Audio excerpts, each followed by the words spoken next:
Sesay versus the Attorney General.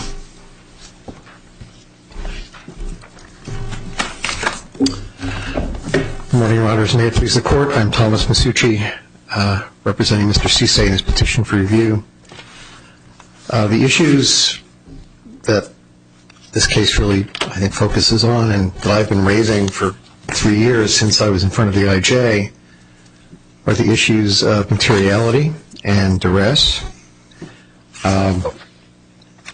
How would you read material support to support your position? Well, in the precedent decision of Singh Kaur, there was a discussion of material support. I happen to find the dissent's discussion of material support to be a little more nuanced. Yeah, but that's a problem. No, I understand that. But, it's amazing how often dissents are that way. Right. The Court of Appeals math, 2 against 1. Right.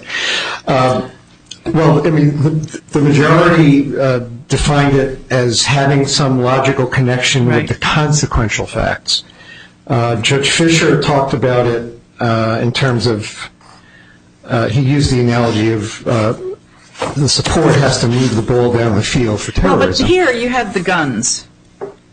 He was carrying guns. I mean, if he was carrying, water, maybe, but he's carrying guns, and doesn't that move the ball down the field? Well, it could. I would first note, Your Honor, that and transporting weapons is certainly something that's an issue. But the board, just to address the way the board characterized the material support in its very short analysis, we conclude that the respondent's actions constitute material support inasmuch as he was providing them sustenance in transporting weapons. He never provided sustenance. And this was made clear in front of the IJ. This was made clear, I thought, in my brief to the board. He was carrying water. He was made to carry weapons and other supplies such as ammunition, drinking water, food, even though he didn't want to. Is that correct? That's correct. Isn't that sustenance? Well, food and water? Providing sustenance. My understanding of providing would be he. Oh, I see. Actually giving them as compared to carrying. Yeah, and it was made clear during the hearing. I think it's on page 119. Did you ever give the rebels any weapons? Did you ever give the rebels any ammunition, any food, any information?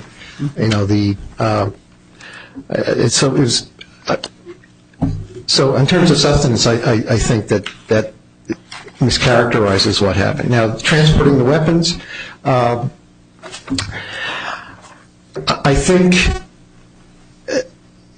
as I again tried to argue before the IJ and also before the board, that anything that he did, any kind of support that he gave, has to be looked at in relationship to the overall enterprise of the RUF. It was brought up during the hearing that that if he weren't there, that the rebels would have been able to carry these things themselves. And so then you're talking about maybe a fatigue. Why does that matter?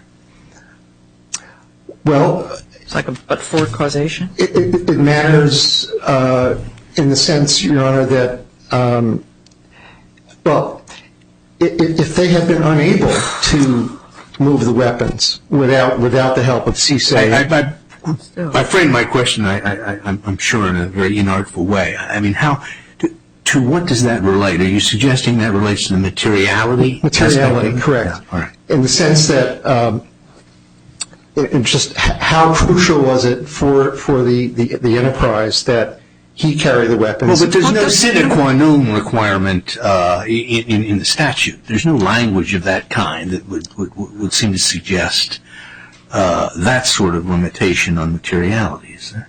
Well, there really isn't any unfolding or clarity about the notion of materiality in the statute. But we have defined it. We have given some examples which make this seem to fit. Could you address the two other issues with respect to duress. One of which is, I'd like to know what your view is of Fedorenko, because it seems to me it would mandate a finding that duress is not an exception here, because it confronted the exact type of situation we have here, where there's another section that does talk about involuntariness as being a way out. That's number one. Number two, I'd like you to address why the fact that you could have filed for a waiver, that you could have sought a waiver, makes a difference here. Well, if it's all right with you, Your Honor, I'd like to address the second issue first. Okay, yeah. Sure. There is still no waiver procedure in place that I'm aware of. Really? Last February. How long is that safe harbor provision? That's 212D3B, I think. How long has that safe harbor provision been? It's been there since the Patriot Act, I think. And starting in 2008, the Department of Homeland Security started circulating memos and so on. Last February in the Federal Register, there was what a lot of people in the private bar thought was a kind of a big step, two announcements that the Department of State and Department of Homeland Security were going to look at these waiver applications. The waiver is in place. There is a provision providing for a waiver. You're just saying you didn't know where to file it? Well, you have a statute, but you don't have a regulation. That's what you're telling us. Right, there's no regulation and there's no procedure. Why don't you write a letter to the Secretary of State? Or to and a letter to the USCIS. Secretary of Homeland Security? Well, And that the USCIS has discretion to determine whether the criteria are met, so you think you'd put it before them. What about the mechanisms for waiver that DHS put in place in 2007? Those, I think those are specific to certain groups, certain terrorist organizations. I don't think. You looked at the procedures spelled out there and thought they were not applicable? No, I don't think they are applicable, actually, Your Honor. But the other issue with the waiver, Your Honor, is that there's no guarantee that even if we were to apply for a waiver that we would get it. It's there. But no, I understand that. It doesn't look too stringent to me. No, it seems like it might fit. And if there were, right, absolutely. And if there were a procedure in place, I would follow it. And I've spoken to the trial attorney's office in New York.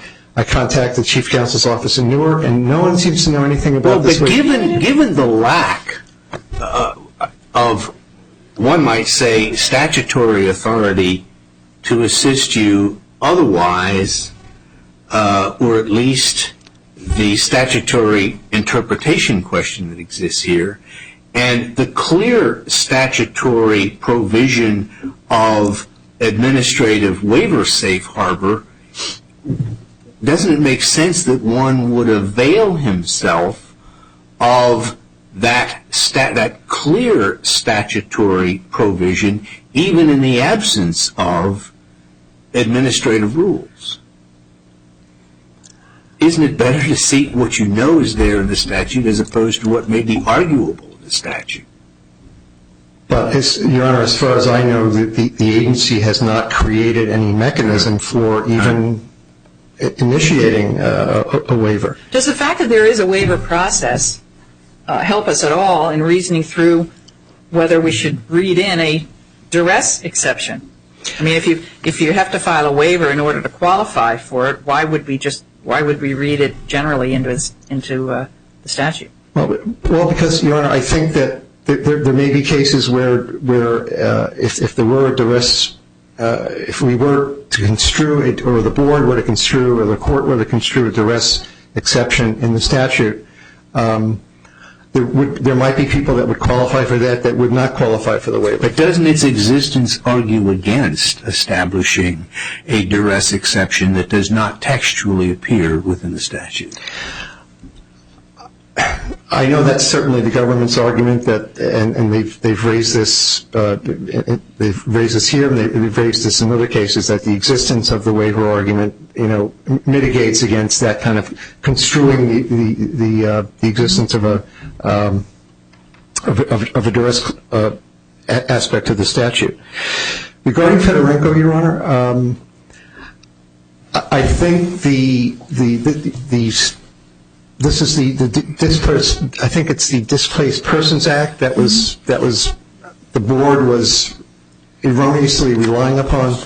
I think those two, the two clauses, one with a. I'm talking about 1182 D3BI is voluntarily and knowingly, requiring a voluntary and knowing requirement, whereas there is no such thing in this provision.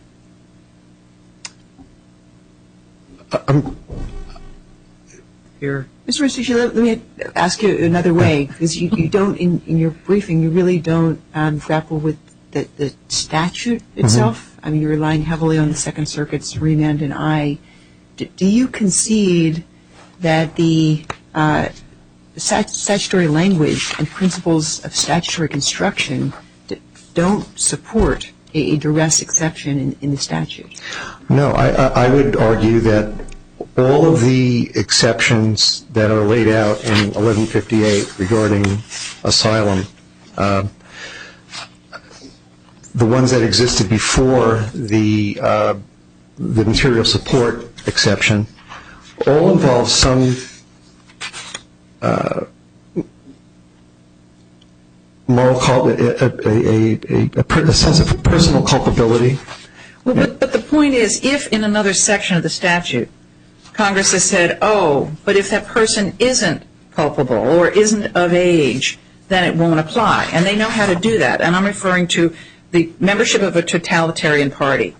In Section 1182A3D, which is really close to what we have here, shall not apply to an alien because of membership or affiliation if the alien establishes to the satisfaction of the consular office that the membership or affiliation is or was involuntary or is or was solely when under 16 years of age or for purpose of obtaining employment, food rations, or other essentials. So under Fedorenko, when Congress knew how to say something and did say something in one section and in a related section said nothing, a principle of statutory construction is set to say that, okay, when they said nothing, they meant that would not apply.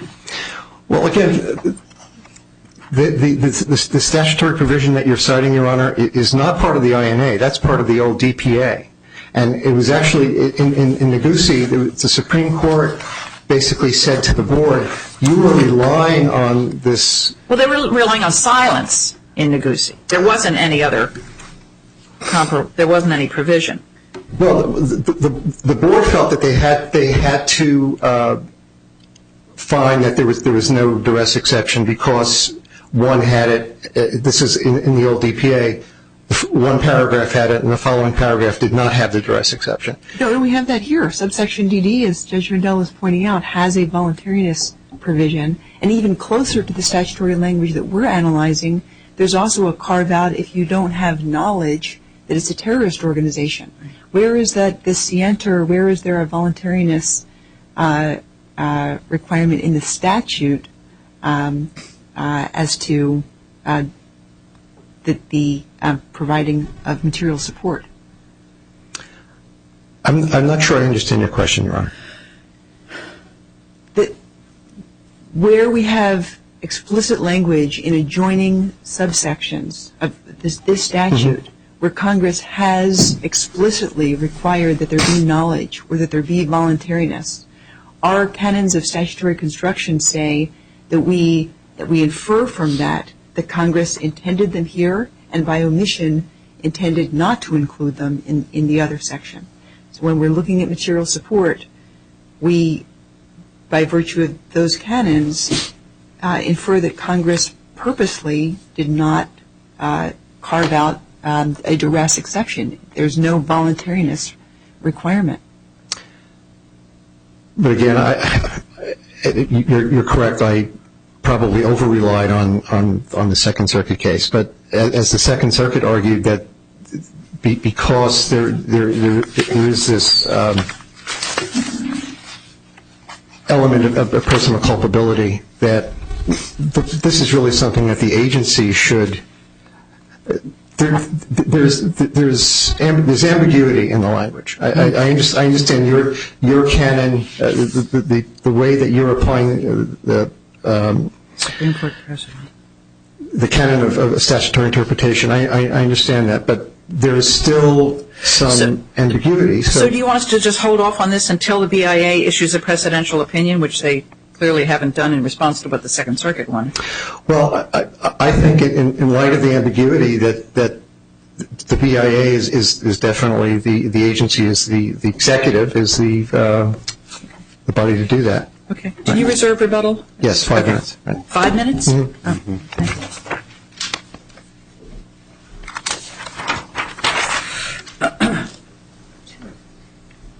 Yeah,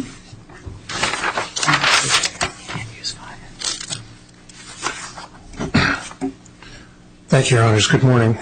Jeffrey L. Mencken, United States Department of Justice for the Attorney General. As far as, may it please the Court, as far as the materiality issue, I would rely on what we've put in our brief, except to note that the Court in Singh Kaur did point out that material support includes logistical support, physical and logistical support that enables modern terrorist groups to operate. And the support here was what defense counsel in the record below called sweat equity, the movement of weapons and goods. And certainly the movement of weapons to guerrillas in the jungle who are fighting against the government does logically bear upon their terrorist activities. Do you agree, especially in light of In Re SK, that there is a de minimis exception to the bar? It's not implicated here, and I would not agree that there even exists one. Didn't the BIA acknowledge that in Re SK that there was, that materiality has to mean something? I think what the board rather in SK said was quite the opposite, was that Congress has not given any indication, and they did not find any reason to go into it. So the board in SK did not find a de minimis exception and has never done so. But what is clear here is that the movement of weapons is logically tied to men who need guns to fight the government. And by doing this, Mr. Sesay freed up the guerrillas from having to do what he was doing for them. And in fact, the Supreme Court in HLP, we used the quote in our brief, saying that material support is valuable by definition in that it, quote, frees up other resources, close quote, within an organization. And this is a good example of that. As far as, unless there are any other questions on materiality. Well, isn't it the case, I mean, we're not going to make superfluous a word that Congress put into the statute, right? Materiality has to mean something. It does, and in fact, the board here cited the Singh Kaur decision, or the page of the Singh Kaur decision, where the court said that it has some logical connection with consequential facts. So that's the direct support. I mean, either it can mean, when we think direct versus indirect kind of support, or it could mean the amount of support. In Singh Kaur, we seem to have rejected the idea of it being limited to direct support, and arguably the Supreme Court did that in the Humanitarian Law Project as well. But what about the second option, the amount of support, so that, for example, providing a cup of water or having $4 in a sandwich taken from you, don't constitute material support. Would you agree that far? No, and in fact, I don't think Congress drew a distinction between direct and indirect, because there's a very clear line of cases, let's say, dealing with money, the fungibility of money, that giving money to a daycare center operated by a terrorist group still supports the terrorist activities. We're bound by Singh Kaur. Yes. Would Judge Krause's example of giving water or a sandwich, would that be material under Singh Kaur? I believe it would be. But having logical connection with the consequential facts? Well, or significant or essential? We're in really drawing an aspects, extreme right? circumstance, Well, we which are is not drawing, but presented I here. think the question is there a de minimis, if not exception, the definition doesn't include de minimis, does it? No, the definition doesn't, and In the definition we've given it. no, and in an extreme circumstance, that's where the waiver position, the provision could be dealt with. In the totality of the circumstances, the Secretary of DHS could waive that, but I would not say Are we that. bound by the immigration judge's statement as a finding of fact that Sesay provided significant logistical support?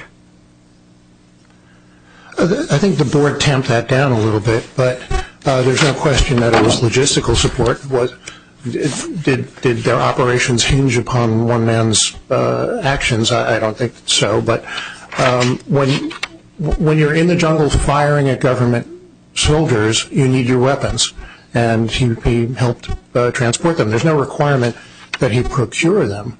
And that's discussed in the record as well, but the movement of those, the carrying of those, the provision in that he transported them, I think is certainly included within the broad definition. As far as the Fedorenko discussion, I think that is particularly apt because as far as the duress issue goes, there are at least 3 different areas in the subsections of this statute that do show that Congress is mindful of when intent and when knowledge were at issue, and included them when they were intended to, when Congress wanted them to be a factor. And they're most definitely not present in the material support section. Can you address the point raised by your colleague that there's no mechanism to apply for a waiver? My understanding is that there's no application per se, but waivers are granted. I've seen it, it's somewhat anecdotal, that there have been 10,000 since 2007. 10,000 waivers granted? That is my understanding. I've seen that figure. Well, then somebody's filing it. Again, it's anecdotal, but I have had cases where defense counsels do contact local counsel and provide them information, and they do get considered. USCIS and DHS do review matters and do grant waivers where they're in consideration. My understanding also is that in the I case, the Second Circuit case, I believe has been granted an exemption, although I would need to confirm that. So it's out there, and the very fact that it exists, to read a duress defense into the statute would render the waiver provision superfluous. Because Congress would never have had to create that if it was an element of the statute. So we don't have to determine, though, that it results in superfluity, do we? I mean, we can simply apply rules of statutory construction and determine that Congress intended not to include a duress very exception. much so, Your Honor. In the context of it, the idea that it would be superfluous weighs on it, but the plain language of it, I would agree with Your Honor's statement. Since this issue is pending before the BIA, presumably for a precedential decision, does it make sense for us to address it on the merits, or should we wait for a precedential decision from the BIA? The 3 circuits have considered this and have found that there's no duress exemption, and the Anatomy decision from the 9th Circuit and the Barahona decision from the 4th Circuit, and to a much lesser extent the Alturo case in the 11th, have done a de novo review of the statute and have concluded, based pretty much on how we argue in our brief, that the plain language is sufficient, and the Court is certainly capable of conducting a de novo review. If this is a plain language statutory construction analysis, what can the BIA do that an Article III court can't do, or, I will hazard to suggest, can't do better? Well, precisely, and we make the point in our brief that when the plain language controls, then deference is not an issue, that we're not deferring to the board. But the fact that this was not a precedent decision doesn't mean that the court can't review it. Certainly can, and we would encourage the court. The issue, boiled down to its essentials, is The 9th, the 11th, and the 4th have found that the statute reads with no duress exemption. There's been no argument made that the plain language requires the opposite conclusion. So if we're going to go off into a circuit split, I think we need a lot clearer evidence than exists here, and then it's not there. It's not there. As a practical matter, now the Second Circuit remanded I to the BIA, correct? Yes. For them to issue a presidential opinion. If you're correct that I has gotten a waiver, a duress waiver, that case is probably going away, would you think? That would be the logical conclusion of that. So it may not be But regardless of how the Second Circuit chose to do this, it's not necessary to go that way. Other circuits have gone away, and we would certainly recommend that this Court follow suit. Unless there are any other I have nothing. No, nothing. questions, I'll yield back my time. Thank you. Thanks. Mr. Masucci? Your Honor, I actually don't have anything on rebuttal, but I'm here All right. for questions if anyone has. Anything further? I think we're good. Okay. Thank you very much. Thank you very much, counsel. Take the matter under advisement.